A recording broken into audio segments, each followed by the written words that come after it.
पुत्र, तुम्हें उसके लिए दंडकारण्य के घने जंगल में जाना होगा और वहां के जलप्रपात से पानी लाकर चिंताराम के बगीचे के बीचों बीच एक वृक्ष है, वहां पानी डालना होगा। फिर वहां से एक फल निकलेगा, वो फल तुम्हें अपनी महारानी को खिलाना होगा। लेकिन दंडकारण्य से पानी लाना इतना आसान काम नहीं है। वो एक मायावी जंगल है, वहां तुम्हें कई कठिनाइयों से गुजरना होगा। क्या दंडकारण्य? वो तो बहुत खतरनाक जंगल है, वहां जाना उचित नहीं होगा महाराज। हाँ। मंत्री जी, मुझे संतान प्राप्ति के लिए कुछ भी करना पड़े मैं वो जरूर करूंगा, चाहे वो दंडकारण्य कितना भी खतरनाक क्यों ना हो। मुझे वहां से पानी लाना ही होगा।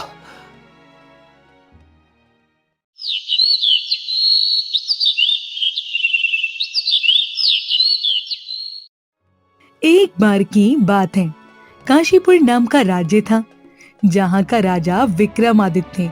बहुत ही बहादुर और दयालु था, परंतु निसंतान होने के कारण हमेशा चिंतित रहता था।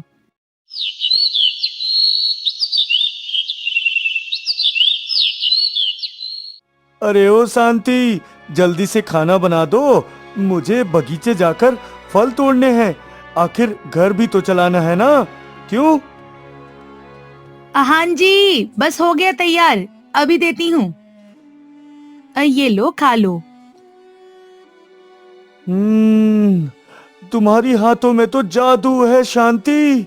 सचमुच ऐसा खाना शायद ही किसी को नसीब होता होगा। इतना स्वादिष्ट और मजेदार, क्या कहूँ। अजी, मैं भी आपके साथ बगीचे जाना चाहती हूँ। मैं भी देखना चाहती हूँ कि फल की पैदावार कैसी है। अब किसान और उसकी पत्नी बगीचे की ओर चल देते हैं। बगीचे में पके हुए फल बहुत ही सुंदर दिखाई पड़ते हैं, जिसे देखकर किसान की पत्नी शांति बहुत प्रसन्न हो जाती है और कहती है, अरे वाह, इतने सारे फल कितने सुंदर दिखाई पड़ते हैं। तभी तो मैं कहूँ आपका मिजाज हमेशा अच्छा क्यों रहता है। मगर ये क्या, इस वाले पेड़ में तो एक भी फल नहीं। इस पेड़ की कहानी बहुत अलग है शांति, जिसे मेरे पिताजी ने मुझे बताया था। उन्हें पहुंचे हुए साधु बाबा ने ये पेड़ स्वयं दान में दिया था, और जिस दिन ये पेड़ फल दे दे उस दिन हम माला माल हो जाएंगे शांति। हाँ, माला माल हो जाएंगे।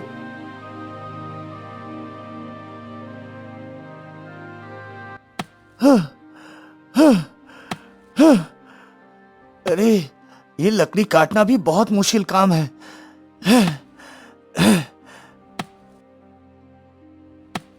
दूर से शेर की आवाज आती है और किसी मनुष्य की चीखने की आवाज आती है। बचाओ! अरे, ये तो शेर की भयानक आवाज लगती है, मगर वहां चीख कौन रहा है? मुझे जाकर देखना होगा, जरूर कोई मुसीबत में होगा। हाँ, मुझे जाना चाहिए।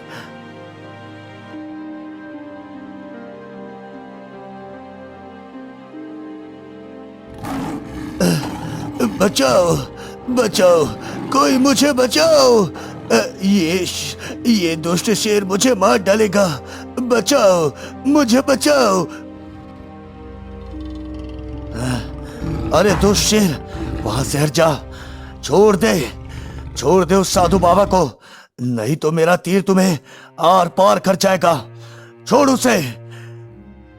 शेर जैसे ही साधु बाबा की ओर आक्रमण करने की कोशिश करता है, चिंताराम जोर से तीर चला देता है और शेर की वही मृत्यु हो जाती है।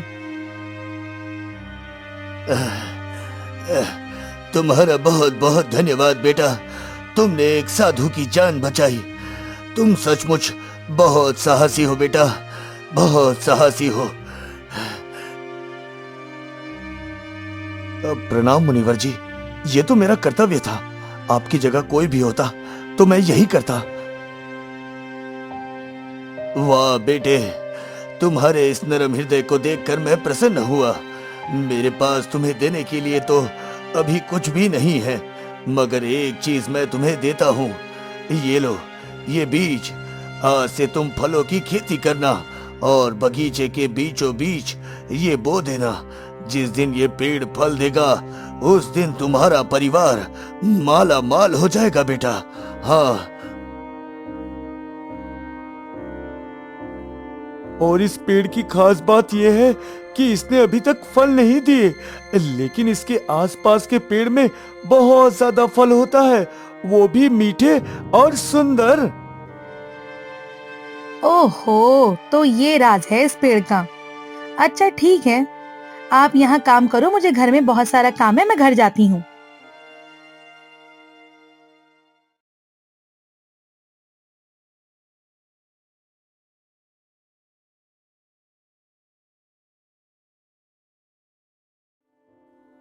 क्या बात है महाराज, आप इतने उदास और मायूस नजर आ रहे हैं। कुछ बात है क्या महाराज, बताइए मुझे।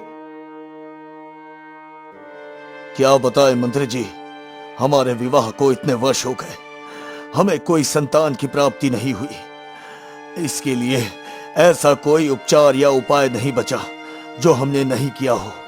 अब हमारा उत्तराधिकारी कौन होगा, इस प्रजा को देखने वाला? और दूसरी शादी के बारे में तो हम सोच भी नहीं सकते। हम महारानी से बहुत प्रेम करते हैं। तभी वहाँ एक सैनिक आ जाता है और वो राजा की बात सुन लेता है। सैनिक को बहुत बुरा लगता है और फिर सैनिक राजा से कहता है, महाराज, बुरा ना मानो तो एक बात कहूँ महाराज। छोटी मुंह बड़ी बात, मगर ऐसा ही मेरे साले के साथ हो रहा था। उसका भी कोई संतान नहीं था।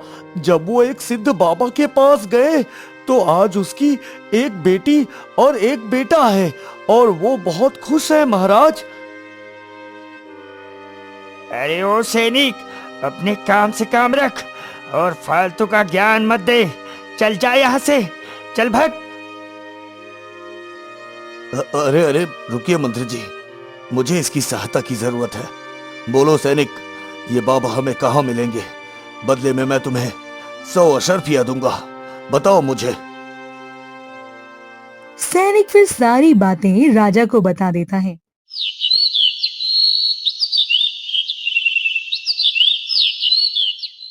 दोनों साधु बाबा की तलाश में जंगल की ओर निकल पड़ते हैं।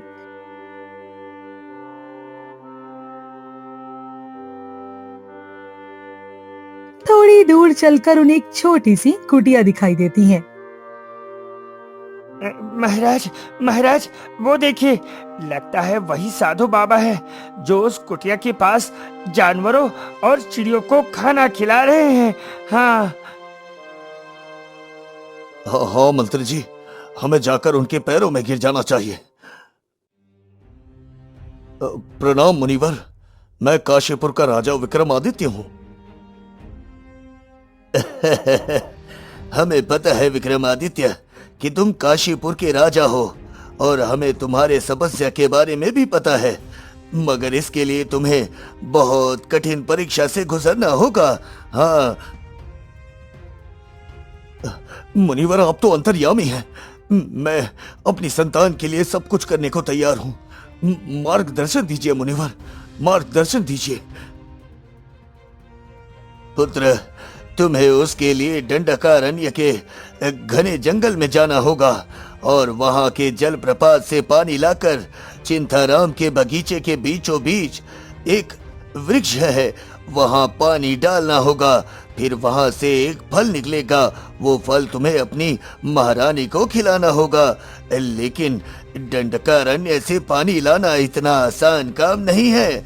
वो एक मायावी जंगल है, वहां तुम्हें कई कठिनाइयों से गुजरना होगा। क्या दंडकारण्य? वो तो बहुत खतरनाक जंगल है, वहां जाना उचित नहीं होगा महाराज।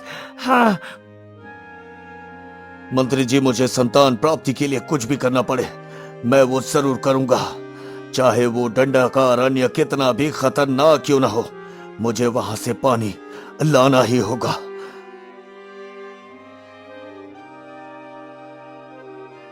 अब अब राजा विक्रमादित्य और मंत्री दंडकर्णिया की ओर निकल पड़ते हैं।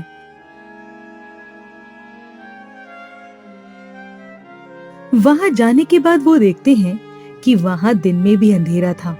तभी आगे बढ़ते बढ़ते उन्हें एक पेड़ से आवाज आती है।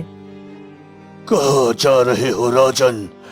यहाँ से आगे बढ़ने से पहले तुम्हें मेरे सवालों का उत्तर देना होगा, नहीं तो यहाँ से तुम आगे नहीं बढ़ पाओगे।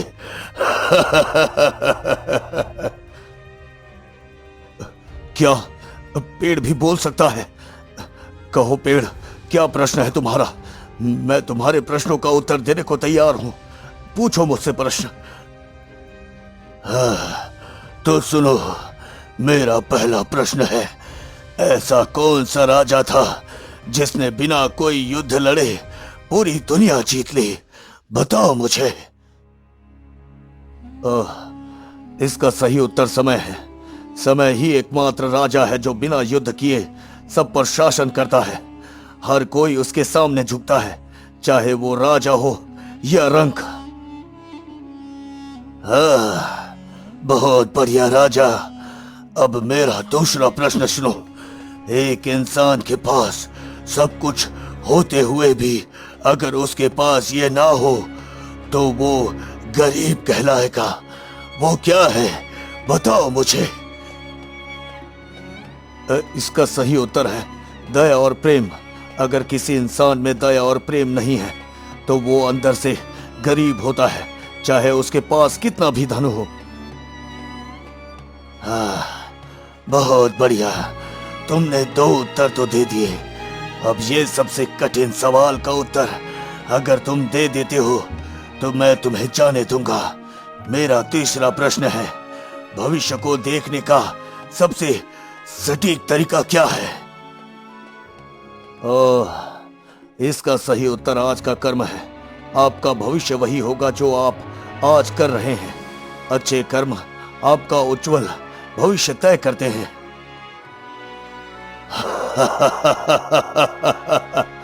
अति उत्तम राजन, अति उत्तम। तुम एक बुद्धिमान राजा हो। जाओ, मैं तुम्हें आशीर्वाद देता हूँ। तुम अपने लक्ष्य की प्राप्ति करो। जाओ। अब राजा और मंत्री जंगल में आगे बढ़ते हैं और जल प्रपात तक पहुंच जाते हैं। वहां से पानी लेते हैं और किसान के पास जाते हैं।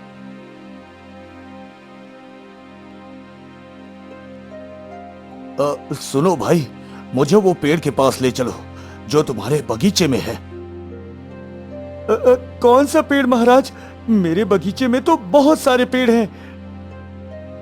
बात को मत घुमाओ तुम जानते हो कि तुम्हारे बगीचे में एक जादुई पेड़ है। मुझे साधु बाबा ने सब कुछ बताया है। कृपया कर मुझे वहां ले चलो। मैं तुम्हें माला माल कर दूंगा। ले चलो मुझे वहां। अच्छा, तो आपको साधु बाबा ने भेजा है? जी महाराज, चलिए मेरे साथ, मैं अभी वो पेड़ दिखाता हूँ आपको।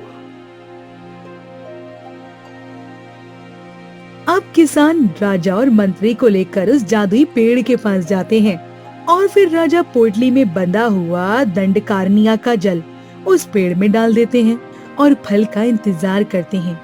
जैसे ही सुबह सूर्य की किरणें उस पर पड़ती हैं, पेड़ फल खिलाने लगता है। अब किसान उसे तोड़कर राजा को दे देता है। राजा वो फल लेकर अपनी महारानी को खिला देता है। ये लो महारानी, ये फल खा लो। ये कोई आम फल नहीं, ये हमारी किस्मत बदल देगा। खा लो महारानी, इसे खा लो।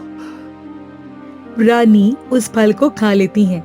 फिर 10 महीने बाद, अब बधाई हो महाराज, महारानी ने जुड़वा पुत्र को जन्म दिया है। बहुत बहुत बधाई हो महाराज। हे भगवान, आखिरकार आपने मेरी सुन ली। साधु बाबा, आपका बहुत बहुत धन्यवाद। मेरा वारिस इस राज्य का उत्तराधिकारी अब इस दुनिया में आ गया है। आज मैं बहुत खुश हूँ, बहुत खुश हूँ। इस प्रकार राजा और महारानी दोनों बहुत खुश हो जाते हैं और दोनों बालकों की अच्छी से परवरिश में लग जाते हैं और काशीपुर राज्य को दो दो राजकुमार मिल जाते हैं।